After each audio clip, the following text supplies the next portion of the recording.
In the sun-scorched hills of ancient Greece, a young prince named Oedipus stepped into a dark, smoky temple to ask the gods about his future. He was looking for hope. He walked away with a curse.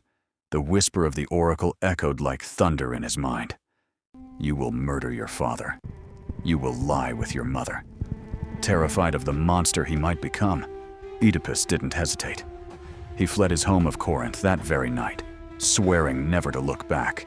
He ran until his feet bled, driven by a noble heart, determined to protect the people he loved from his own dark prophecy.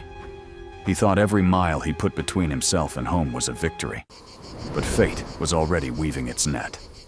At a narrow three-way crossroads in Phocis, a wealthy traveler in a chariot tried to force Oedipus into the dirt. Words turned to anger. Anger Out of my turned way, to steel. peasant, before I strike you down! I yield to no man.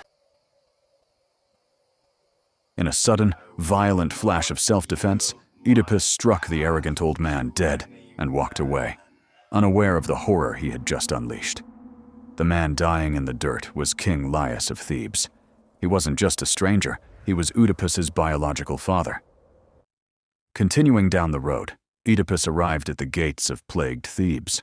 The city was under siege by the terrifying Sphinx, a monster slaughtering anyone who failed her deadly riddles. Oedipus faced the beast, solved her puzzle, and saved the city. The overjoyed citizens crowned him their hero and king. To solidify his rule, he married the newly widowed queen, Jocasta. For years, he ruled with wisdom and honor, completely unaware that his heroic victory was actually his trap. He was sleeping in his mother's bed and wearing the crown of the man he had slaughtered. Years later, a new plague struck Thebes.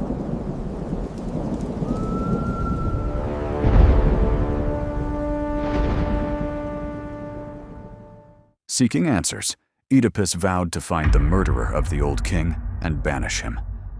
But as the investigation deepened, the horrible truth unraveled piece by piece. The old man at the crossroads, the adopted past, the widowed queen. The realization hit like a hammer. Overwhelmed by the unbearable horror of her own womb, Jocasta hanged herself. Driven mad by the nightmare he had built with his own hands, Oedipus tore the golden brooches from her dress and plunged the pins into his eyes over and over again. He was blind to the truth when he had his sight, and could only see the truth once he was blind.